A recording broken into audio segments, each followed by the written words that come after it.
First of all, I'd like to welcome everybody to our annual meeting and our legislative breakfast. Thank you all for being here this morning. It's very important that we join together as the business community and have a dialogue with our distinguished elected officials. As chairman of the HIA Board of Directors and a Long Island business owner, I too am honored to join you as the moderator for this event as we embark on a new year for Long Island business and for the continued prosperity of our region. As stewards of the Hop Hog Industrial Park, the second largest in the nation, behind only Silicon Valley, HIA-LI spent the last several years working tirelessly to spread the word about this incredible economic engine. And we have indeed made an enormous impact. One of my proudest accomplishments as board chair is our success in making these numbers and these facts so well known. So much so that the HIP's identity as a regional economic powerhouse is no longer a secret, but rather part of the fabric and story of Long Island.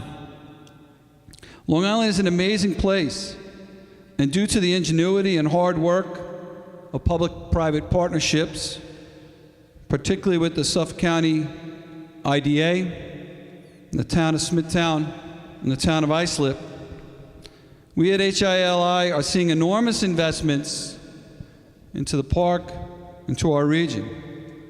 These investments are resulting in the revitalization of many of Long Island's unique downtowns, as well as significant improvement in transportation with the addition of a third track, a renewed commitment to MacArthur Airport, and continued improvements in sewer infrastructure and water quality. These investments are being made to lead to and will require private sector jobs. And the key objective of the HIA is to foster that growth. And in particular, the growth of competitive tradable industries here on Long Island. These include things like aerospace, construction, biopharma, distribution, e-commerce, food processing, business services, education, and research, and IT. The industrial park has already a higher proportion of these businesses than anywhere else on Long Island, which is important as these sectors represent the highest ratio of new jobs and new dollars to our region. Our mission is to accelerate this growth by continuing to provide the necessary facilities, amenities, talent pool, and knowledge infrastructure to the park, as well as by marketing and branding the park as the region's premier hub for growing business. We've made significant progress, but we need to be relentless about doing better. This country was built on a capitalist model because our founding fathers understood that innovation and the entrepreneurial spirit would always trump government gridlock. We are fortunate to have elected officials who get it and continue to express and show a renewed commitment to investing in the park and in Long Island. We thank them, and we assure them in return, we at the HIA-LI will always tirelessly fight for Long Island and its business community.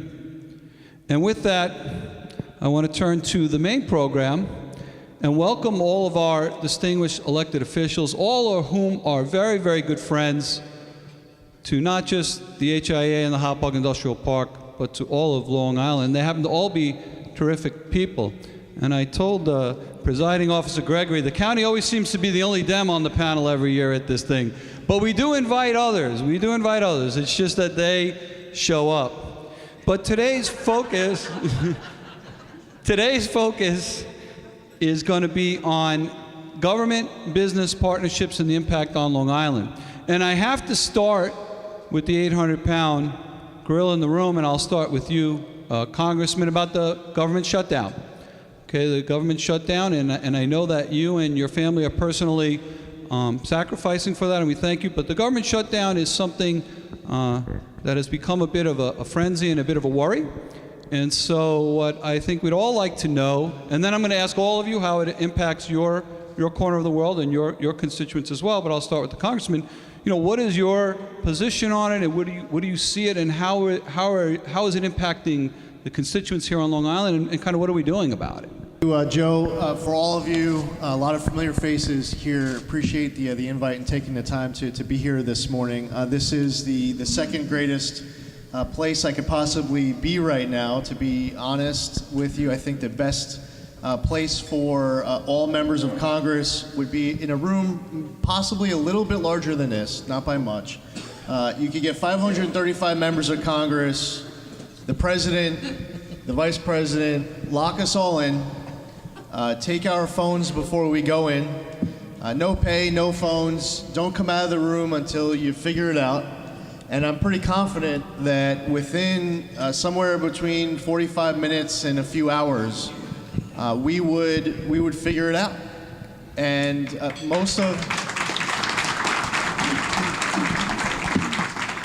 I'm Jewish. Hopefully the white smoke reference isn't politically incorrect, but we should stay in there until there's white smoke. There have been times through my few years in office where I've been asked, is it as crazy in Washington as it looks like on TV? And I've always been able to answer that question saying, no, actually, we all work together relatively well. If you're watching a floor vote, we're talking to each other, we're working with each other. Press conferences, co-sponsoring bills, press releases, getting victories over the finish line, signing joint op-eds.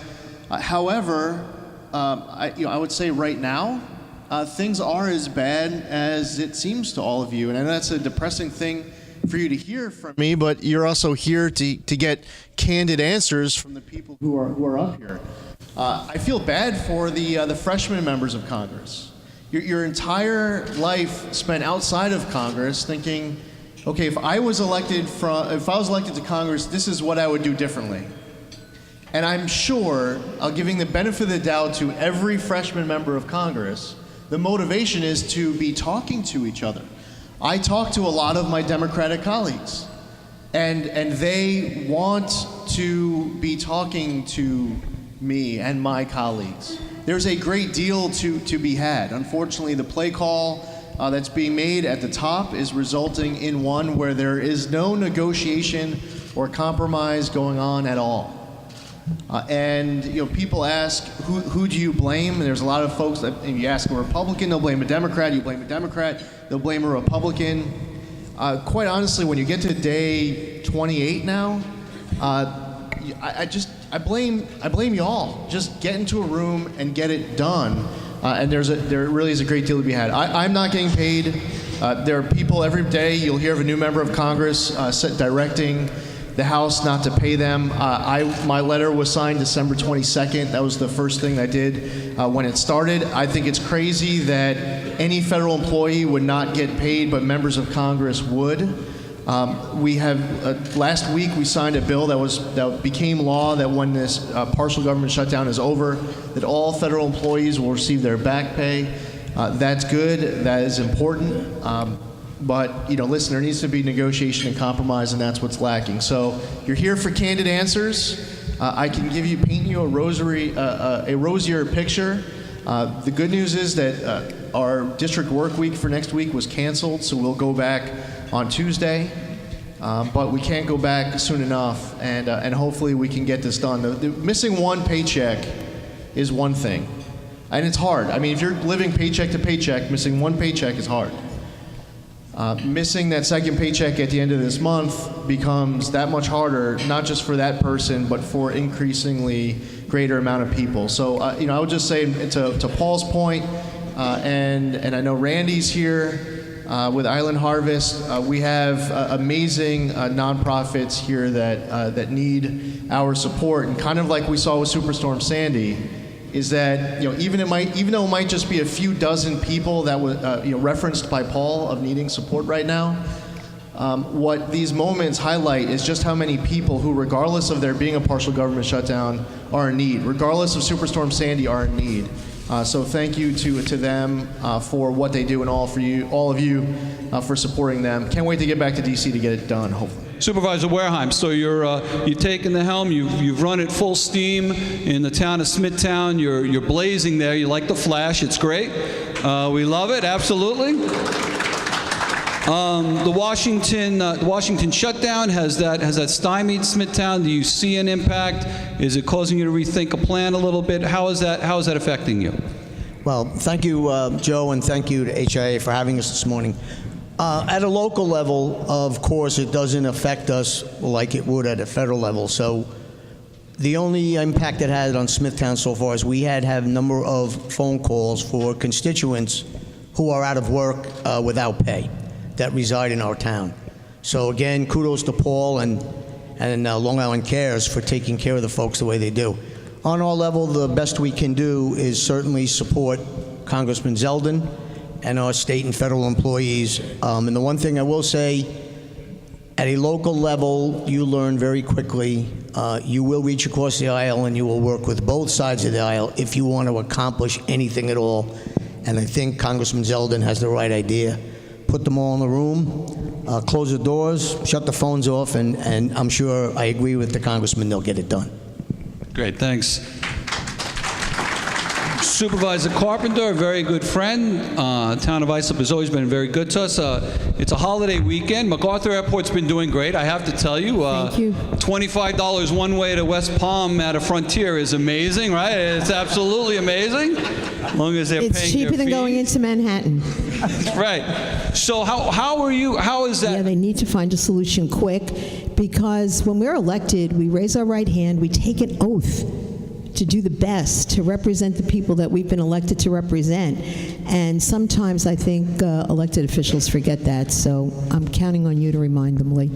As far as affecting us at Islip, we do own Islip MacArthur Airport, and thank you for your commitment. I heard that in your goals for the year, a renewed sense of commitment to Long Island MacArthur Airport. We're doing a lot there, but despite the government shutdown, the TSA officers assigned to Long Island MacArthur Airport have been there every day on the job, and we can't thank them enough. In fact, the commissioner and I were talking about it the other day. You know, we just don't want them to know, you know, they're not directly our employees, they work for TSA, but we're setting something up at the airport, gathering them up to really let them know how the residents of the town and all of Long Island really do appreciate their efforts. And I'm delighted to hear that the bill was signed, so at least at some point in time, hopefully within the next couple of days, when everyone's back to work, they will get their back pay. That's terrific. Terrific leadership, Supervisor. Thank you. Legislator Gregory, from the county's perspective, your view as the presiding officer, how it's impacting the county, how the constituents in Suffolk County are being impacted. Love to hear your take. Thank you, Joe, and I want to thank you and Terry and the board and everyone for HIA and all they do for our local community and our regional community. And it's great to be here today, and thank you for the invitation. I had a constituent of mine who works for the FAA. She lives in Copac, where I live. And so I have constituents that are directly impacted by the shutdown. And I think I have a little different take. I don't know if it's because I'm a Democrat or just because I just have a different view. I think Congress has to stand up and take a position. I think the administration, the executive branch is overexerting its authority. I have a lot of respect for Lee Zeldin. I think he's doing a good job.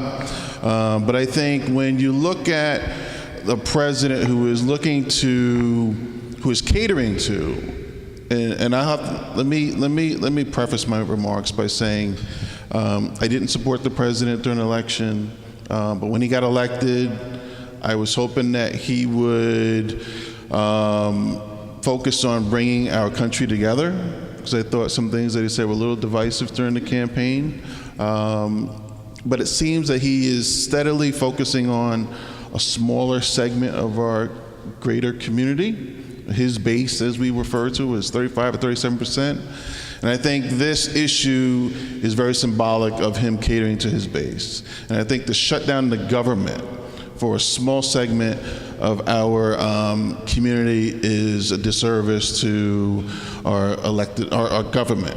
And when the Democrats are steadfast saying that they won't support this border wall, if you will, but let's talk about border security. I think we can have a greater conversation, bring everyone in the room, and come to compromise on border security. But when it comes to the border wall specifically, I think it's a non-starter. And this argument, this shutdown is over $5 billion. There are estimates that the border wall is going to cost $70 billion. So we're going to shut down the government every time we need another increment of $5 billion. That's just an untenable position to be in. And I think that the Senate, and particularly under the leadership of Mitch McConnell, needs to, pass the bills that the House passed, that they passed in December, and get government open and then negotiate. Because when you have people that are, this is not just the 800,000 people. These are millions of people. They all have families. There's contractors that deal with the government, and even the White House's economists are saying this is going to impact our economy. So everyone here has a pension. It could affect Wall Street. I mean, this is something that you have to ask yourself, my pension, our economy, our government, our security, is that worth sacrificing to commit or to fulfill a commitment of a political promise for a smaller segment of our community? And I say no. Great, thank you, and thank you for your candor. Thank you. Assemblyman Fitzpatrick. My take is a little different from my good friend Dwayne's. First, the state passed legislation this past week to enable federal employees to delay the payment of their taxes so they would not be penalized for that. So that's great in that regard. But I see two things happening here. One, there is a very serious debate occurring in Washington about not just border security but immigration policy. Illegal immigration, it has to stop. You have to have borders. If you don't have borders, you don't have a nation. There's no one who doesn't support legal immigration. My wife is an immigrant from Mexico. My son-in-law is an immigrant from the Dominican Republic. I lived on the border when we first got married years ago in El Paso, Texas, and I saw firsthand some of the problems down there. And I hear about these problems all the time because of my family who lives in Chihuahua, Mexico, one of the worst drug-infested areas of Mexico. There are very serious problems: murders, killings, extortion, etc. My wife's cousin is a very successful businessman, and he has to pay what's called la mordida, the bite, to the organized criminal elements down there. You have countries that are pushing their people north because they can't. I think our foreign policy should focus more on changing some of the ways these third world countries do business, the amount of corruption that goes on in some of these third world countries, Mexico in particular, needs to change. And I think our foreign policy needs to be a bit more muscular in that regard in putting pressure on these countries. But border security is important. I think we do need a border wall in a number of areas where it's not practical. That's where you can use technology to keep our borders safe, but you must stop the flow of drugs, the flow of people who are not entitled to be here, and I think that is issue number one. The other issue, quite frankly, is a Mexican standoff, pardon the pun, between Speaker Pelosi and President Trump. President Trump, the issue of border security and building that border wall was probably his number one issue. And of course, Speaker Pelosi, who's 180 degrees from the other side of the political spectrum, wants to try and break him and force him to break that promise. Not unlike the read my lips broken promise of President George H.W. Bush, and he was pounded for that.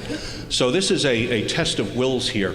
And I think eventually, President Trump put on the table protection for the dreamers, and you're not going to send all these dreamers home. I don't think anybody advocates for that. I certainly don't. But he offered protection for the dreamers in return for funding for that border security. That is a fair compromise. But just as Dwayne made reference to President Trump's base, Speaker Pelosi and the Democrats have their base as well. And as we have been driven farther and farther apart, not just by right-wing media, as I heard before, but left-wing media is equally to blame as well. So I think eventually this will work itself out. It may take some time, but I remain optimistic. Thank you, Jim. Terrific, thank you.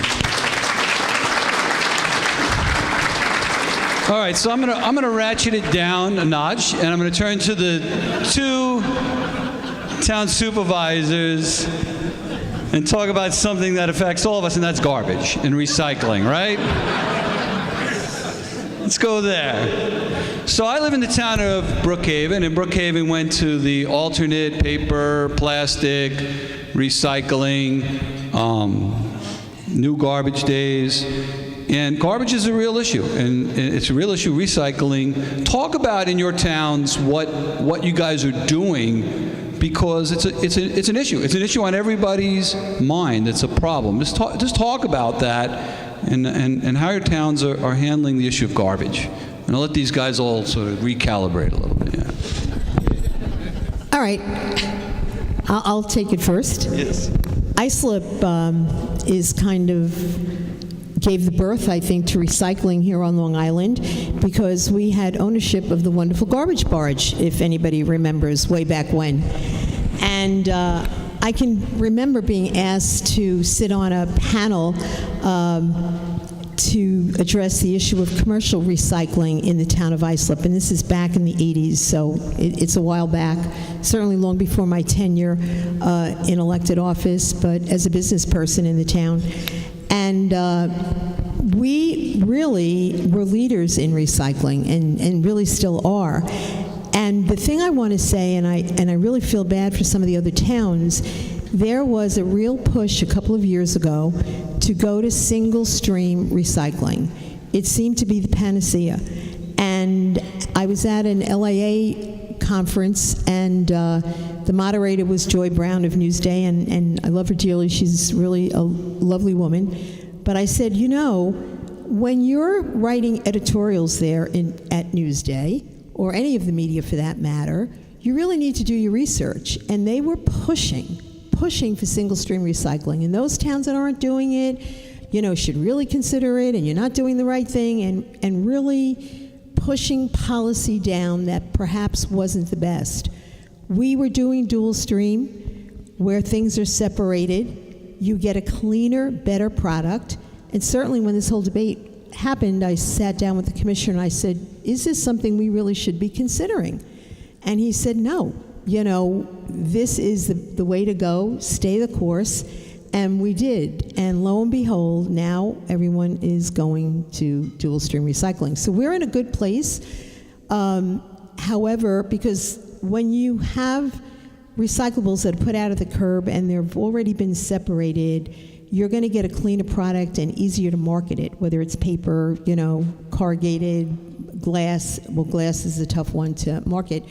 But you do have an easier time getting paid for the recyclables.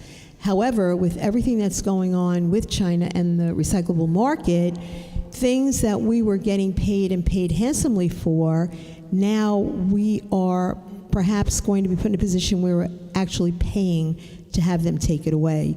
So hopefully the situation with the recyclable market, you know, overseas will change a bit, but as far as the town of Islip is concerned and recyclable, we really are in a good place. Great. Ed? Okay, to Supervisor Carpenter's point, we were all told that going to single stream was the panacea, that was the way to go, it would increase recycling by residents, et cetera, and then come to find out that the market collapsed for single stream for the mere fact that the recyclable products were now contaminated and the market dried up. So we are all, in all of our towns, we have to address this issue. In Smithtown, we have our own multiple service facility with the tipping floor. We were trucking our recyclables to Brookhaven under a contract. We've now reversed that. Brookhaven is now trucking their recyclables to our tipping floor on Northport Road at our multiple service facility. As Supervisor Carpenter said, it's about money. If we were to continue to pull single stream recycling out of our town, our estimates were about $1.1 million. We entered into this 6-month agreement with a 6-month extension available to us while we look at processes we want to take on in Smithtown. And Brookhaven pays us a $5 handling fee. We went to dual stream. Our material is clean. There's a market for it. And we've actually stalled the 1.1 million, and we kind of break even with that process, although it's only for 6 months, again, with a 6-month extension. So we're looking at all options. We're watching other towns. We're talking to solid waste experts about what they feel the market's going to do in the future and where we're going to go. But at this particular time, we have saved our residents in essence of $1 million, and we're recycling. And one of the things that surprised me, single stream was very easy to do, and the market said if you go single stream, you'll increase people recycling. We went back to dual stream on January 1st, and already with 3 pickups, our recycling is up. So people in Smithtown are pretty serious about it. Our residents are, obviously, and right now we're in a good place for the market. But I will say that it's going to be something that every elected official, specifically on a local level, and a state level for that matter, are going to have to pay attention to, because this is the recycling crisis. I would say that 10 or 12 years down the road, you're going to have a solid waste crisis as well, because landfills are going to close. Brookhaven's going to close their landfill. We send all our ash from our incinerator to Brookhaven. We send our C&D material to Brookhaven. So it's going to be a crisis when these landfills close, because you're either going to truck this material off the island or rail it off. We're in the process of talking to our heavy industrial area, some of the property owners. There's one in particular that has about 55 acres of property, and he's right adjacent to the Long Island Railroad. So we're looking now into 10 years or 8 years down the road too, so we can be fully prepared for when this does happen and you're not caught by surprise. Great, thanks, Ed. So I want to get I want to change topics. I want to get the federal, state, and the county sort of in that order on opioid addiction, right? So for my generation, you know, in the 80s, kids smoked a little pot. There was no real heroin. There was no opioids at that point. Now it's a massive, massive problem here in Suffolk County. And so I think it affects all of our families and people that we know. So Lee, why don't you start on a federal level with what your strategy is on a federal level to help support the opioid addiction crisis we're having here in Suffolk County. The toughest part of serving in Congress has been to go to so many wakes for young men, young women, losing their battle with the heroin and opioid abuse epidemic. I'll say the best part of the job is being able to call an applicant to a service academy to tell them they got a nomination or they're being offered a 4-year appointment. The job definitely comes with perks. That's the best perk. The toughest part of the job has been dealing with the heroin and opioid abuse epidemic. The 114th Congress, the top priority for all the advocates nationally was to introduce and pass the Comprehensive Addiction and Recovery Act, passed by Congress, signed by President Obama in 2015, and it focuses on education, prevention, treatment, rehabilitation. Having expanded our access to Narcan is a good thing. But you also need to get that person help, because you save someone with Narcan, and I hear it from our first responders, if that person doesn't get help right away, there are many first responders who will tell you stories about their second Narcan save of that person that day. So it's a huge issue. So you fast forward to the 115th Congress, there were still obviously a lot of priorities that still were out there. The 115th Congress passed H.R. 6 last September, the end of the summer, beginning of the fall, passed by Congress, signed by President Trump. This was a product of dozens of different bills that were member-driven. This is not a unique challenge to Suffolk County. We do have, you could say, the largest challenge of any county in New York, but this is not unique to every county in New York. But this is certainly something that's been plaguing states all across the country. I remember in 2016 there was a presidential poll in New Hampshire asking what's the top issue driving your vote, and the number one issue in that poll that during those few days was the heroin opioid abuse epidemic. So this is an issue that really brings senators, congressmen, Republicans, Democrats, conservatives, liberals. I'm a member of the bipartisan heroin task force, and that's a good thing that this top priority of the advocates last year to get H.R. 6 passed and signed into law actually got over the finish line. Now you're in the 116th Congress. What will happen is over the course of the next year, year and a half, you'll have dozens of different bills, individually member-driven, work through the committee process, get passed by Congress, and the advocates will work together again and will be able to continue to move the ball forward. There are so many different points to this, and when I mention education, rehabilitation, prevention, treatment, these can all be a product of an individual bill that gets combined at the end. And then there's also new ways of people creatively and with less cost being able to access, new synthetics, new drugs that get around laws. So the DEA, FBI, DOJ will come asking for changes on the criminal justice side. But this really can't be a focus just on punitively going after someone who uses or where they get it from. It's about preventing it from happening in the first place, rehabilitating them once they start using, and if they need help, that they're able to get it. The state has a role. All states have a role in this as well, as far as to make sure that they have the insurance coverage and they're getting approved for that bed that they need in order to save their lives. I'll tell you one or two more quick things. Sober homes. There are a lot of good ones here in our area. There are bad ones too. There are places where individuals go for help. It's actually at that home that they end up ODing and dying. I've been to many wakes where the person was actually seeking help. There was a home in one local hamlet where somebody was living in the dining room with a sheet that separated them from someone else. There was a lot of drugs inside that home. Now, that we should not paint with a broad brush and say all sober homes are bad. No, sober homes are very important and good, but there needs to be a higher standard in delivering that care. So there really is a lot that goes into it. I'll end it there, but I think what we'll see as far as predicting the 116th Congress will be at some point early to mid 2020 passing into law a product of the advocates all across the country getting dozens of bills passed between now and then. Good. Thanks, Lee. Mike, state level? We deal with this quite a bit. We've passed many bills to provide for better insurance coverage. With the iStop program to prevent doctor shopping or pharmacy shopping, et cetera.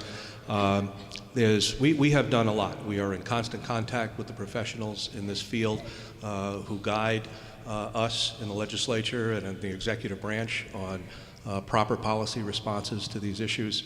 And we will do more. And we will see how what we have proposed so far and what is in effect now is doing, and if we need to tweak it, adjust it, improve it, or scrap it, I think there is support to do that. I'm not an expert in the field, but I want to know what's going on. It affects all of us. What does trouble me, quite frankly, is, in the governor's budget, he is making a big push for the legalization of marijuana, and I think that is a serious, serious mistake. I attended a presentation by the Suffolk Bar Association a few months ago. Years ago, they produced a film about the legal process of driving while intoxicated, from getting pulled over by the police to ultimate adjudication in the courts and all the steps in between. They felt it was necessary to reintroduce that for the opioid situation. And the film started with an overdose at a home with kids. The parents said, "Be good boys and girls." and there's a kid lying on the floor, all the way to the adjudication process. Afterward, there was a panel discussion with a judge, 2 attorneys, and the gentleman, I forget his name, who runs the Seafield Center on the South Shore, one of the preeminent recovery facilities on Long Island. And the question, of course, came up, what are your thoughts about this push to legalize recreational use of marijuana? And he had a very telling comment, and I just don't understand the governor's logic on this. And this gentleman said, no one who we have treated ever started with heroin. They started with one of 3 things: alcohol, tobacco, or marijuana. So the governor, a few years ago, believed it was a gateway drug. He's now changed his mind. You can put a commission together to give you whatever result you desire. The bottom line is they believe it's going to produce $300 million of tax revenue. So it's government's lust for money because of its inability to control its own costs. Now we have on Long Island, in the state of New York, we have gambling. We have a casino in my district, which I fought vigorously. Unfortunately, it's there and it's producing record amounts of revenue. Yet, X number of people who walk in there are going to walk out addicted to gambling. And we have a gambling addiction problem in this state as well. So I really, this progressive agenda of pushing what formerly were believed to be vices to now are revenue enhancers, we are seeing the degradation of society, in my opinion. This does not make Long Island or New York State better. So we are going to, states that have recreational marijuana, auto accidents increase. Auto insurance rates are increasing at an average of 5% a year. And visits to the emergency room, of course, are up as well. Do we want that in New York? I think it's a bad idea. Dwayne, I know the county bears a heavy burden with regard to opioid and heroin. Talk about, because you guys are doing some great things, so talk about what's going on at the county level as well. Yeah, sure. Thank you. If I may, just for a second, go back to your original question. Close your eyes and imagine a President Elizabeth Warren shutting down the government for climate change. All right. So, but to your question, I want to thank Congressman Zeldin and our federal partners and Senator Fitzpatrick and our state partners, because Congressman Zeldin is absolutely right. This has been a bipartisan issue. The federal government has stepped in and provided resources. Our state partners have found where they can fit in and addressing issues on this concern. At the county level, we're doing some amazing things also, and we have the support of some of my colleagues I see here today. Legislator Berlin, who's here, Flotteren, Legislator Trotter. They've all been supportive of our efforts. When District Attorney Cini was a police commissioner, he was, very strong in going out and making arrests. But when you talk to our law enforcement officials, they said, this is an issue that we can't arrest our way out of. We have to have prevention, we have to have treatment programs, but we have to obviously arrest the bad actors as well. So we created programs. We have there's a program that I created that was responsible for Project Connect, because we found that there was a disconnect in an incident where there's an overdose. So when someone overdoses, you have a first responder that comes, it gives them a dose of Narcan. Well, we're restricted. We can't mandate someone go into treatment. So we were able to do just give them a card, said this is where the local available resources are. We found out that wasn't enough, because Congressman Zeldin is absolutely right. Because when I had conversations with our law enforcement officials, they were saying they were going to the same person and issuing Narcans 3, sometimes 4 times in the same week. So obviously they're not getting into treatment. So the program that I created called Project Connect is when someone gets a dose of Narcan, the county contracted with an organization, Seeing Guidance, they have a person that goes out, a peer counselor that goes out, meets them in the hospital, and works with them and their family to connect them to treatment. and we found we have a tremendous success rate. And we're trying to keep that program going. We have a permanent advisory task force of stakeholders that are coming up with issues and ways to address this challenge. So we're doing a lot. I created an app also. If you can download the app. It's called Stay Alive LI. It has resources that you need. So if someone overdoses, you can learn how to issue a dose of Narcan, what available beds, treatment beds are available. So that's been helpful as well. So we're coming up with ways to address this issue, but it's prevalent. It's Suffolk County. Newsday did a story, I want to say 2 years ago. It says Suffolk County is being targeted by the cartels in Central America. They see us as a high wealth, high disposable income area, and they want to send their drugs here. So we are targeted by the drug cartels. So, and you can buy, a bag of heroin for $5 or $10. I mean, less than what it costs to go to the movies. I mean, it's very inexpensive. So we have to come up with a comprehensive way to address it, and we've done that, but we need to continue to have the support of our state and federal partners, which I'm confident we will. Great. Thank you for your efforts with that. Let's turn to economic development. So the town of Islip's been up to some very exciting economic development projects, and I want all of you to think about some of the more exciting economic development that you've seen going on in your respective districts, and we can all talk about that. So, Supervisor Carpenter, why don't you talk about some of the exciting economic development projects we have going on in the town of Islip? We're delighted that we have a part of the HIA Long Island Park, the second largest industrial park in the country, in the town of Islip. Our IDA, Bill Mannix, and his team have been really working very hard with a lot of businesses to help them grow, help bring jobs. Millions and millions of dollars have been invested. I'm delighted to see your new board member, Chris Famos. Mispronounced your last name, I apologize, but Chris from Costella Imports. We just had a ribbon cutting there the other day. His warehouse is incredible.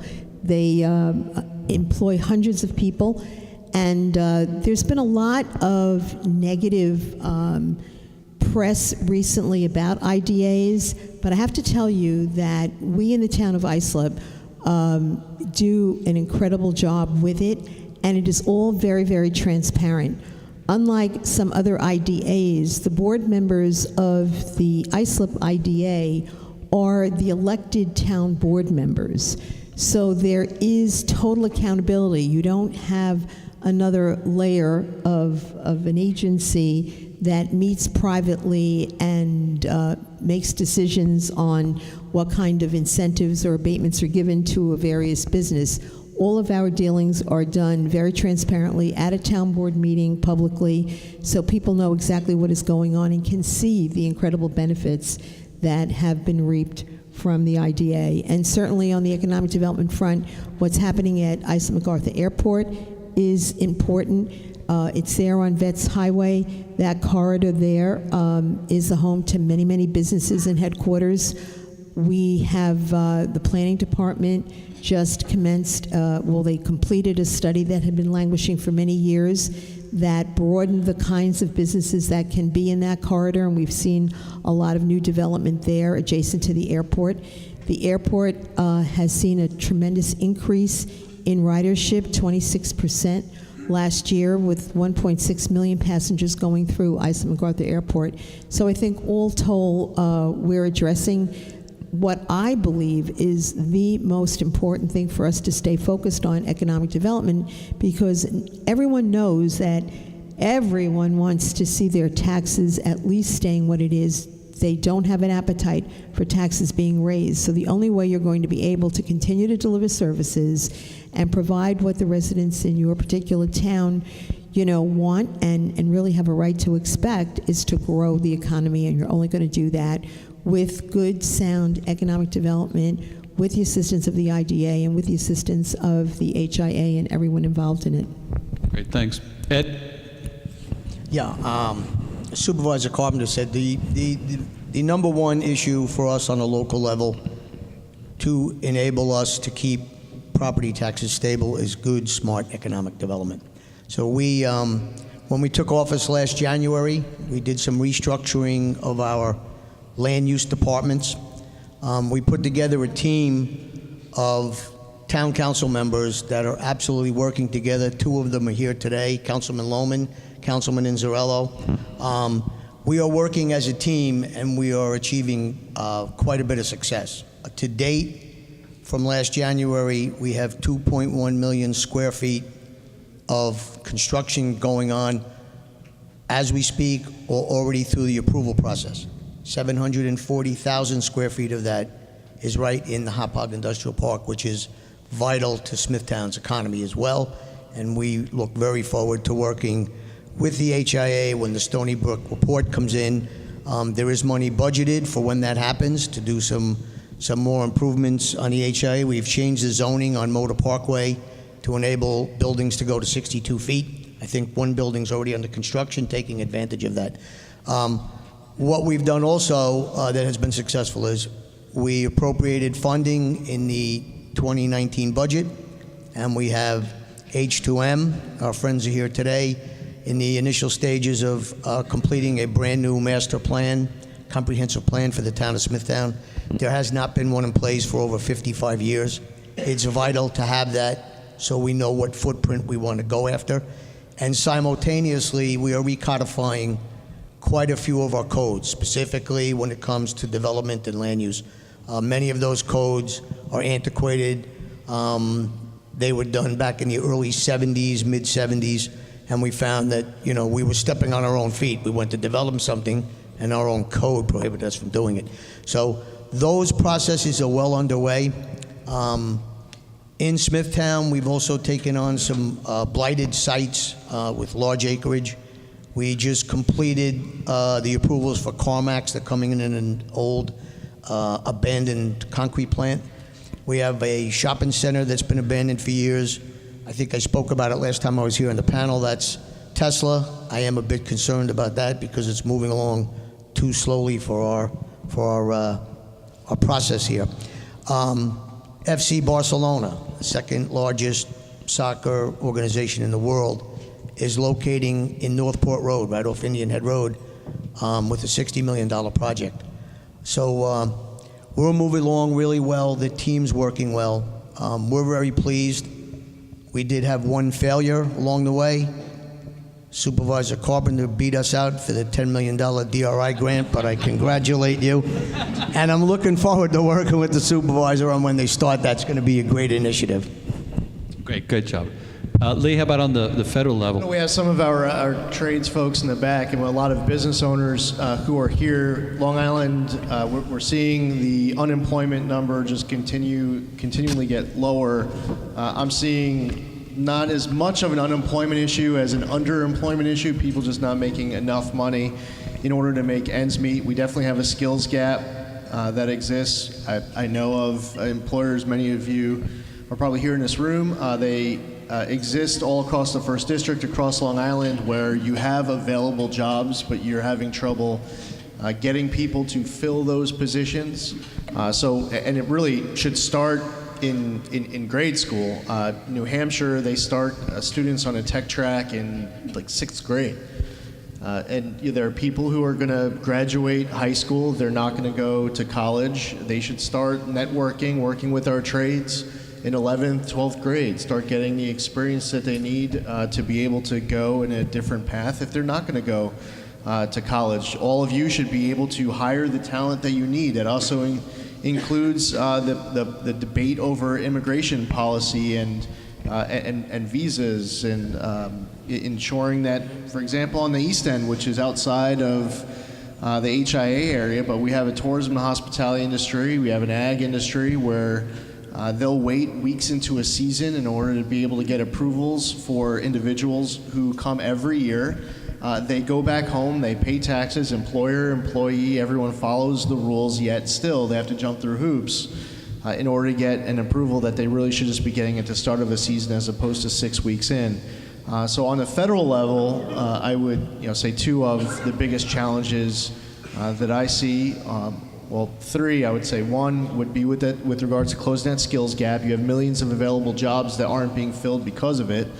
Two is the need to have a long overdue, big immigration policy get over the finish line. With regards to H-2B specifically that has to be included, but that's not the only visa that would apply to your workforce. But in the 1st Congressional District, that's a huge one. And then third is just the tax, trade, regulatory policy. So I was going to say 2, but 3. That's the third one. I mean, that's a big deal. How the trade battle with China ends up playing out. A long-term trade war with China actually results in both countries and the world economy suffering. If there's a resolution, which, over the course of the last few days, and there's been a few times that this has happened over the course of the last year, but over the course of the last few days, there have been positive signs of breakthrough with this trade debate. Both sides have been dealing with a lot of threats that haven't actually been implemented. That's a good thing. Some of the threats have been followed through, and we've seen the harmful impacts of it. With regards to the tax bill that was passed on the corporate side, that's a good thing that the corporate tax rate was reduced as much as it was. Before, during, and after the tax bill, I was supportive of changing the corporate tax rate. What my personal philosophy is, that should not be paid for on the backs of anyone on the personal income side. You should not be increasing taxes on the personal side to pay for a reduction. On the corporate side, there was a better way of doing that particular bill, but that would be that third category that may be the most important one, the tax, trade, regulatory front. Yeah, we'll talk about that a little bit. Dwayne, how about county economic initiatives at this point? I want to recognize Teresa Ward, our Commissioner for Economic Development, her terrific staff. She has a tremendous background, and they do tremendous things. And if anyone knows anything about the county executive, economic development is right up there with one of his top priorities, of course, with water quality and addressing those issues as well. So the county is certainly available to lending our resources to improve economic development opportunities here in the county. There are a number of projects that are going on that we're lending our resources to. The county executive certainly has been helpful in that regard, and the legislature supports those efforts. There's a workshop that I've been hosting for the past several years. We call Charting the Course, and we bring in business community, and we have government officials there just to develop those relationships. And 2 years ago, our theme was, we did it on civic tech, the concept of civic tech, and we had a breakout session. And the presenter said, there's so many jobs that were available, tech jobs, that were available on Long Island, but we had to go to the city and other places to hire people. So there's definitely a skills gap, as the congressman has mentioned, so we have to address that. If you look at the statistics, tech and finance are the higher paying jobs. But here in Suffolk County, the number of finance and tech jobs are going down, and what's increasing is the number of service jobs, and those are the lower paying jobs. So we have to find jobs and create jobs for the higher paying jobs, sectors, industries here in Long Island. We all know it's a high cost of living area. We're concerned about our young people leaving. There's a lot of focus on STEM, which is great, because it's going to create a lot of opportunities there as well. We have to, can't forget our community college and the role they play. Our President McKay has worked with local business communities. I know he has an advisory board of local tech companies in various industries, and they tell him, hey, these are the jobs that we need to create because this is what our future is looking like, and they create programs around those jobs. So we need to have those collaborations so that we can continue moving the county forward. But yeah, we have to do all that we can, and not just college educated jobs, as the congressman. I feel like his ditto everything he says. For example, my stepson, Kyle, who's an operating engineer. He was a B+ student, decent student, but he hated studying. He hated opening the book. He was able to get into the apprenticeship program. He loves it. He absolutely loves it. Here he is. He's going to be, 23 years old in June. He's making almost $70,000. So not many people can say that, and it's not just a job, it's a career. And so we have to make those available too, because not everyone wants to go to college. So. Great point. Great point. Mike? There is no better place to live than Long Island. We are in the shadow of the greatest city in the world.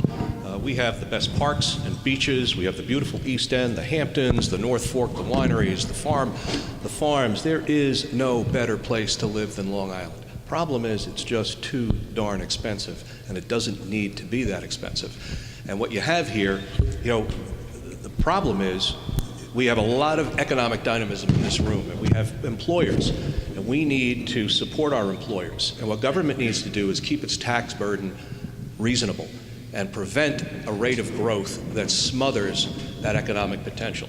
Why are we having a skills gap? We always hear, we identify problems, and we always hear, we need to do a better job about that, or we need to address that more forcefully, but we never get down to a detailed discussion of what we have to do to slow down the rate of growth and the tax burden here. We have a lot of government. We have multiple levels of government. We have a lot of government employees. We have a pension burden, over $300 some odd million in pension debt just to pay in Suffolk County alone. We have contractual provisions that are exorbitantly expensive, and yet we are never able to rein them in because, I'm not going to say the word, I don't want my good buddy Mario Matera and others to get upset with me, but we have some difficulty here in our costs. So it's like riding your Peloton in the morning, and it's government that's twisting that knob, increasing the friction, making you work harder and harder to stay afloat. And we have provisions in the state budget. The governor wants to expand binding arbitration for 5 years. Now, it's going to pass, but that is the one thing when I speak to the county executive when he comes to Albany, and I ask him at our delegation meeting, what is the one thing we can do for you here in Albany? What do we need to do in Albany to help you and your fellow county executives hold the line?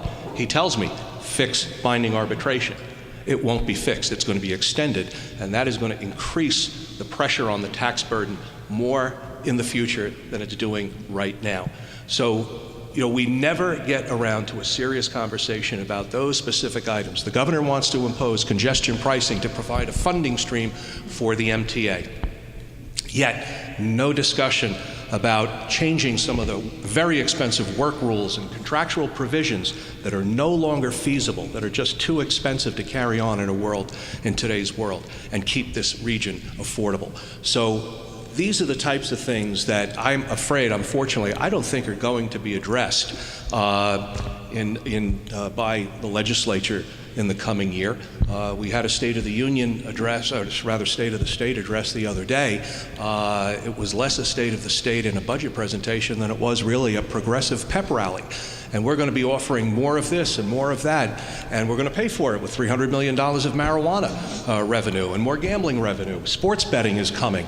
All of this is not how you develop organic growth. Keep your costs under control, and growth will take care of itself. And by the way, on the marijuana issue, anybody who has today's Wall Street Journal, please read the op-ed by a doctor from Sloan Kettering on marijuana. Very informative, very eye-opening as well. So it's the best economic growth. Look, capital is mobile. Capital goes to where it's most wanted and best treated. We've lost 1 million people over the last decade because of the high cost of living here. And we are not realizing the tremendous economic potential we have, more so than we have. And good things are happening. I think Governor Cuomo's doing some very good things in terms of big projects, but we have too much state-directed economic development where government is picking the winners and losers rather than letting the free market determine the best use of capital and labor. Look, we live in New York. It's not going to change, but I see my role as trying to try and pull those reins in whenever possible, because if we don't, our costs are rising faster than our economy and tax base are growing to keep up with it. That is a fact. And that's why every level of government has to, I think, pay particular attention to the details. We can't just identify the problem and say we need to do a better job. There are specific actions that need to be taken, specific problems that need to be solved. And if they are not, you're going to see that knob continue to tighten and tighten, and you're working harder and harder to make that profit. And it makes economic life on Long Island more difficult than it needs to be. Thanks, Mike. So I want to talk about housing. Ed, we've talked about this a lot. The need for affordable housing here on Long Island, a restructure of housing. I know you have some ideas. I know you're doing some stuff. So what you up to? Okay. One of the things that when we looked at our vision plan moving forward, we discovered is, to Mike Fitzpatrick's point, keeping people in technical businesses, especially in the HIA, and young professionals, what we found is one of the largest impediments they have is they don't have housing. They're fresh out of college, they want to work, they want to stay here, but unless they're living with their parents or in some kind of a basement apartment, there really isn't any housing. Specifically to Smithtown, there is not. So what we've done, we've worked along with our planning department personnel, and we have a number of properties that we're looking at for transit-oriented development. We are fortunate in Smithtown that in all 3 business districts, there is a railroad station, basically centrally located in each one of those business districts. So in Smithtown, this spring, we're going to start the Lofts at Maple. That's going to be 9,500 square feet of retail and 75 market rate apartments right in the heart of town. I think some of you may have heard last year and the year before, the New York Avenue School, that's 13 acres of prime real estate, was on the market. It was taken off. We're working with the school board to see if we can get that back on the market, and we've talked to various developers that are very interested coming in, doing market rate rentals that young people could reside in right there. We have accomplished quite a bit for our senior community. We're in discussions now about 192 units of 55 and older, brand new rental units. But we're really going to zero in 19 as a town board on young professionals and how we provide the housing for them to stay here. We're actively working on the 3 business districts as we speak. The key for us here at a local level, of course, is sewering. It's vital. We need it. We are now reintroducing the bill for alienation. I've spoken to Assemblyman Fitzpatrick and Senator Gorin and Senator Flanagan. We hope that can be moved once we send it back up to the beginning of the session, because our Kings Park community is shovel-ready, already engineered by the county to begin. St. James community, we're planning on probably spring of 2020. We're going to go through that entire community, tearing up the main street. We're going to put a dry sewer main in that will hopefully in the future connect to a gyrodyne project that is on the table as we speak. And Smithtown, we're working on a way to run wastewater into Sewer District 6, which is in Kings Park. So if we can get those sewer projects underway, I think there's a very bright future for TOD development, and I think we can retain a lot of young professionals right in Smithtown. Thanks, Ed.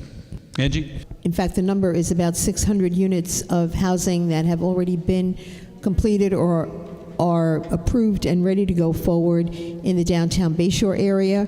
We have also, after 15 years of languishing, the Heartland project, the first phase of it was approved, and I understand they're working with the county now to work through the issues of connecting to the sewers.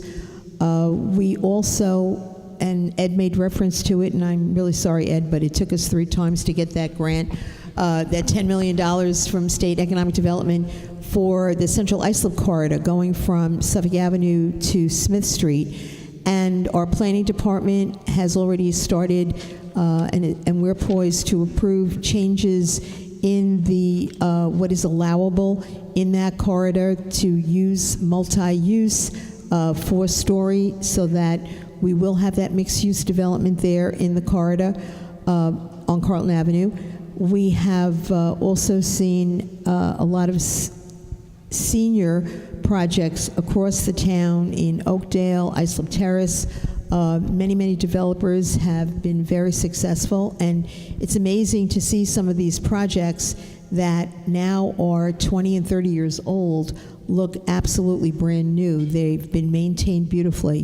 The town has a long history of being involved in affordable housing with our community development agency. College Woods was probably the first project, and that goes back to the time of Mike LaGrandi, who just recently passed supervisor of the town, and Supervisor Frank Jones.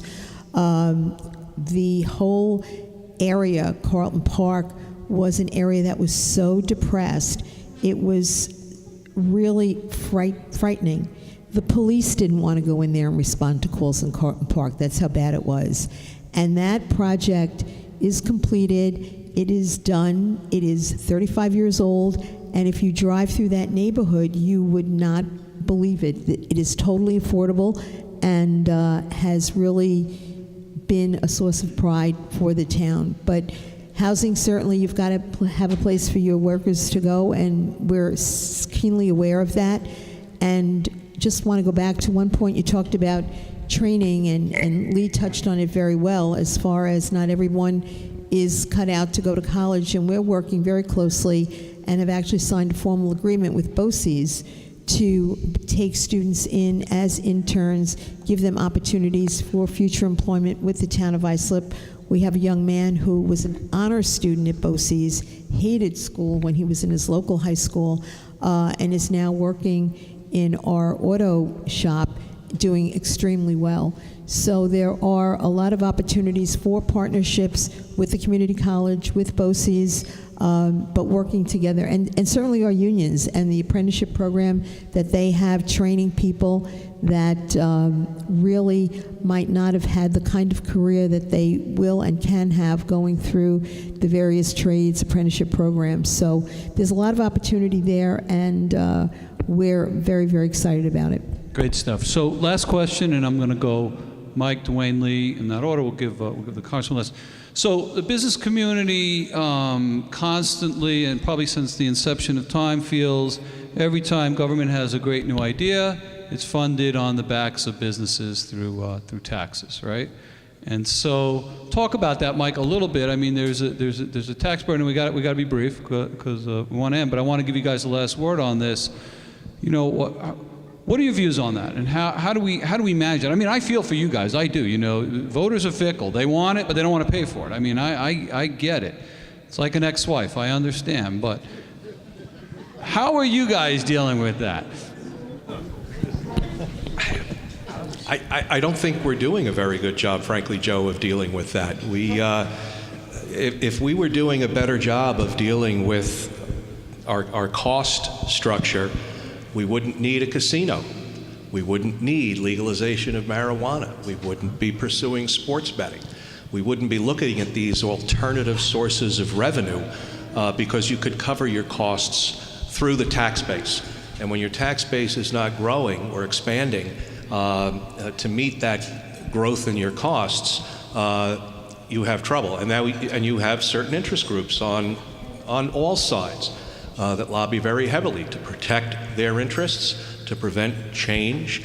And, you know, I know I've carried on that battle, and I have a few scars to show for it.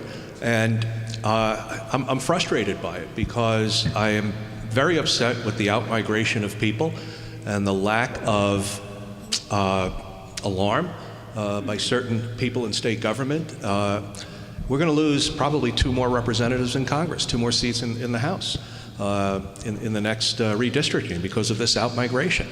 And again, where are people going? They're going where taxes are lower.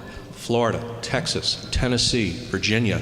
These states are growing, and states with a heavy cost structure and therefore a high tax burden are not growing as fast. In fact, they're contracting. So the economic pressure will build, and something will have to be done. And I like to call, I'm like a canary in the coal mine, just trying to talk about these issues and raise these issues because, unfortunately, there's no incentive in politics to take risks, to deal with these issues because there's too much to lose. And that's why I'm one of the 4 plaintiffs on this pay raise. at the state level, because if you're going to give elected officials $130,000 of income as a salary and allow them to remain in a defined benefit pension, nothing is going to change. No one is going to put that level of income and that level of pension benefit at risk when you have very large and powerful special interests that can really make your life difficult at election time. So I am not optimistic. Unfortunately, we're trying to adapt, and the governor is doing some interesting things, et cetera, but it's state-directed economic development instead of trying to get a better handle on your costs. Dwayne. I agree with Mike that we have to, at every level of government, try to control our costs. I've been an advocate for using technologies such as predictive analytics so that we can help streamline our costs and keep our costs down and find ways to be more efficient. Because the county we're in a particularly precarious position. Unlike the towns and villages, our primary source of revenue isn't from property taxes. Our primary source of revenue is from sales tax. So when the economy is good, we get more revenue in. When the economy goes bad, we get less revenue in. During the fiscal crisis in 2008, we lost roughly $110 million in sales tax revenue alone. Out of our $3 billion, we have a $3.2 billion budget. We roughly get about $1.6 billion from sales tax. So we're very dependent, and we get $49 million from property tax. So we're very dependent on sales tax, and that certainly is affected by the local economy. But my position is, and the position of my colleagues is, we haven't raised taxes or general fund taxes in over 12 years. I personally believe that we can't go to taxpayers and say, well, we have to raise your taxes because we're not doing everything we can to contain our costs. And we have to continue to do that. So we have to be honest about it. We have to, make decisions about what services we're not going to provide any longer because we simply can't afford it. Since the fiscal crisis, we have 1,100 less employees that we have. I've taken a pay freeze for 4 years. We've done a lot of things. We privatized our nursing home. We've done a lot of things to bring down the cost in county government, but it's still not enough. We need to do more, and we have efforts to do that are on the way to do that. But I think the message that we should be sending is we can't afford to, and we certainly want to send the message that, the shortfall should be made up from our business community and our residents as well. We're trying to do our best to contain our costs, if not cut our costs. We've done that. We had a $530 million budget deficit several years ago. It is, we figure it's about $70 million now. So we need to do more to get that down. And we're doing that, but we're certainly not out of the woods, but I think we're heading in the right direction without passing that burden on to our local businesses and our constituents. Great, thanks. Lee, last word on taxes. Washington doesn't have a revenue problem. There was a big tax bill that got passed last Congress. I referenced it earlier. I think it would have been better policy if you were going to make a change to the state and local tax deduction to, at the very least, be fully protecting middle-income itemizers. But there's a double taxation argument, and there's been a lot of debating about that change that was made to the SALT deduction. And while I opposed making any change at all, if there was a change made, they could have done a better job at doing it. So in the 116th Congress, the possibility that you might see something pass out of the House that would benefit your employees, that would potentially benefit you, that would help on the personal income side. I don't see anything much more ambitious than that happening. In the 116th Congress, you do have tax credits, tax extenders that come up at the end of the year. They have to get extended. They usually get extended on a bipartisan basis. That's a good thing. On the regulatory front, I serve on the House Financial Services Committee. We have a new chairwoman, Maxine Waters. We have some new representatives coming in, like Alexandria Ocasio-Cortez and Rashida Tlaib, and there's going to be a debate over regulatory policy. And while we're doing that, we have to be careful that we're not painting everybody with one broad brush. You have credit unions, small community banks, helping people achieve the American dream, to be able to buy a home, to be able to buy a car, if they want to be able to start a small business. So sometimes when you do something to impact that too big to fail bank and they can afford the compliance costs, Dodd-Frank, they called JP Morgan Chase, Jamie Dimon called Dodd-Frank a moat between them and the competition. So I would say in the same vein as talking about tax policy, it's important to also talk about regulatory policy. In the 116th Congress, there's going to be a lot of oversight, and we have to make sure that we don't have any bad legislation pass that prevents anyone from being able to achieve the American dream. That's a goal of mine as well, serving on that committee. Thank you. Thank you, everybody. One round of applause for our amazing panelists.